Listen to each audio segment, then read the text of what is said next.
नमस्कार आम जीवन में जितेबले कठिन समय आसे सेतेबले मन को शांत रखिबा धैर्य धरिबा केते कष्टकर होइथाए नुहे कि आज आमे पंडित श्रीराम शर्मा आचार्यंकर किछि अमूल्य विचार माध्यमरे एही प्रश्नर उत्तर खोजिबाकू चेष्टा करिबा।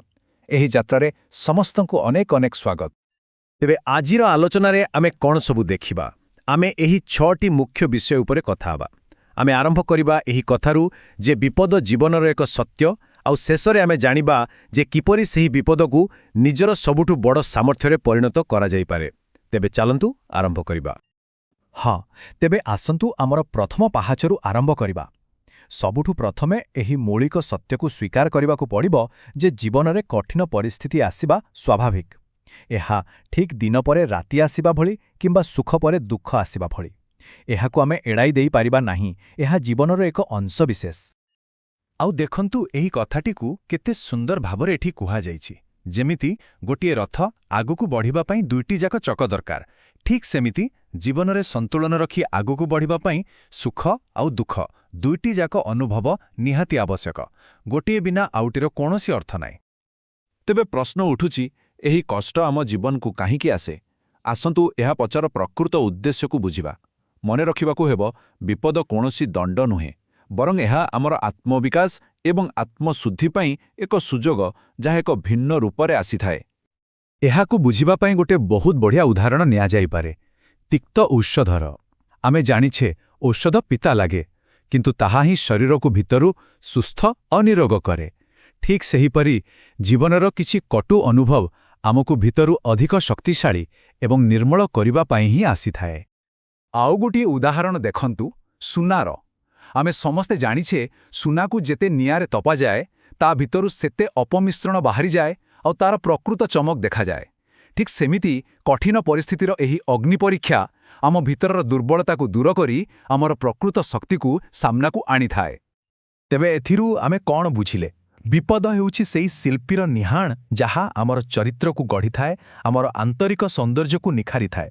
जेमिति जने शिल्पी गोटे साधारण पत्थर उपरे केते आघात देई ताकू गोटे अद्भुत मूर्ति रे परिणत करिदिए। आसंतु एबे आउ टिके गभीर को जिबा। एकथा जानिले आश्चर्य लागिपारे जे सुख एवं दुख ए उभय ही ईश्वरंक कृपार दुईटी अलगा अलगा रूप आउ प्रत्येकर आम जीवन रे एक विशेष उद्देश्य रहिछि। एठी देखंतु केते स्पष्ट भावरे देखा जाइछि। सुख आमको आनंद दिए, आमर आत्मविश्वास बढ़ाए। यह तो आमे समस्ते जानू, किंतु दुख कौन करे? दुख आम भितरे लुचि रहिथिबा प्रतिभा को जाग्रत करे और आम आत्मा को शुद्ध करे। तेणु दुईटी जाक आम विकास पाई निहाती जरूरी। एहाकू बुझिबा पाई सबुठु भल उदाहरण हेउछि जणे मार भल पाइबा। माँ बेले बेले पिलाकू कठु औषध दिए किंबा तारा भल पाई कठोर हुए। सेतेबेले पिलाकू कष्ट लागिपारे किंतु एहा तारा मंगल पाई ही उद्दिष्ट। ईश्वरीय कृपा मध्य ठीक सेहीपरि। ताहेले प्रश्न हेउछि एही कठिन समयर सामना करिबा पई आम पाखरे सबुठु बड़ अस्त्र कौन? ताहा हेउछि धैर्य। धैर्य ही सेही शक्ति जहा आमकू विपद समयरे विचलित न होई स्थिर रहिबाकू साहस दिए। अच्छा, धैर्य कहले आमे प्रकृतरे कौन बुझू? एहार अर्थ कौन केवल चुपचाप सबुकिछि सहीजिबा?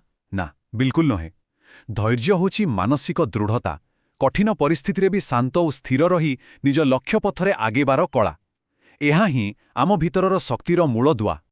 इतिहास को जदि आमे देखिबा, राजा हरिश्चंद्र हुअंतु, पांडव माने हुअंतु किंबा माता सीता, एमानंको आमे काहीके मने रखिछु? सेमानंक सुखमय जीवन पाई नुहे बरं जीवनर कठिनतम परीक्षारे सेमाने देखाइथिबा असाधारण धैर्य ही सेमानंको आजि जाए महान करी रखिछि।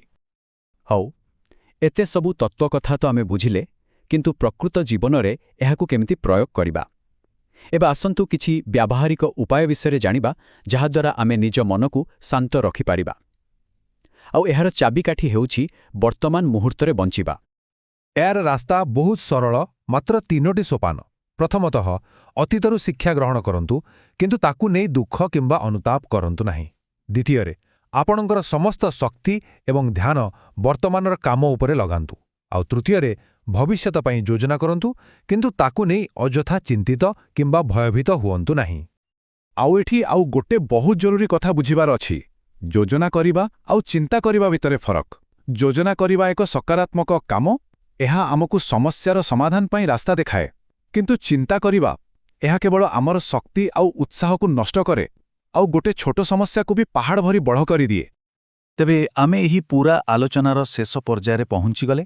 ଯେତେବେଳେ ଆମେ ଧୈର୍ଯ୍ୟର ସହିତ ବିପଦର ସାମ୍ନା କରୁ, ସେତେବେଳେ ତାହା କେବଳ ଏକ ସମସ୍ୟା ହୋଇ ରହେ ନାହିଁ, ବରଂ ତାହା ଆମକୁ ଭିତରୁ ସମ୍ପୂର୍ଣ୍ଣ ରୂପେ ବଦଳାଇ ଦିଏ, ଆମକୁ ଆହୁରି ସଶକ୍ତ କରେ। ଏହି କଥାକୁ ସବୁବେଳେ ମନେ ରଖିବା ଦରକାର। ଏହି ସଂଘର୍ଷ ହିଁ ଆମ ଭିତରେ ଲୁଚି ରହିଥିବା ଶକ୍ତି ଏବଂ ପ୍ରତିଭାକୁ ବାହାରକୁ ଆଣିଥାଏ। ଯେମିତି ପଥରରେ ଘଷି ହେବା ପରେ ହିଁ ଛୁରୀ ଧାରୁଆ ହୁଏ, ଠିକ୍ ସେହିପରି ସଂଘର୍ଷ ହିଁ ଆମକୁ ଅଧିକ ଶକ୍ତିଶାଳୀ ଏବଂ ସାମର୍ଥ୍ୟବାନ କରେ। ଆଉ ଶେଷରେ ପଣ୍ଡିତ ଶ୍ରୀରାମ ଶର୍ମା ଆଚାର୍ଯ୍ୟଙ୍କର ଏହି ଅମୂଲ୍ୟ ବାକ୍ୟଟିକୁ ମନେ ରଖିବା, ବିପଦ କୌଣସି ବାଧା ନୁହେଁ, ଏହା ହେଉଛି ଆମର ପୁରୁଷାର୍ଥ, ଆମର ଆନ୍ତରିକ ଶକ୍ତିକୁ ପରଖିବା ଏବଂ ବିକଶିତ କରିବା ପାଇଁ ସ୍ୱୟଂ ଈଶ୍ୱରଙ୍କ ତରଫରୁ ଏକ ଆହ୍ୱାନ। ଆଜିର ଏହି ଆଲୋଚନାକୁ ଆସନ୍ତୁ ଏହି ଗୋଟିଏ ପ୍ରଶ୍ନ ସହିତ ଶେଷ କରିବା। ଯଦି ଆଗାମୀ କୌଣସି କଠିନ ପରିସ୍ଥିତିକୁ ଏକ ପରୀକ୍ଷା ବୋଲି ନ ଭାବି ନିଜକୁ ଆହୁରି ଶକ୍ତିଶାଳୀ କରିବାର ଏକ ସୁଯୋଗ ଭାବରେ ଦେଖାଯାଏ, ତେବେ ତାର ସାମ୍ନା କରିବାର ପୂରା ଦୃଷ୍ଟିକୋଣ କିପରି ବଦଳିଯିବ? ଏହି ପ୍ରଶ୍ନଟି ବିଚାର ପାଇଁ ରହିଲା। ଧନ୍ୟବାଦ।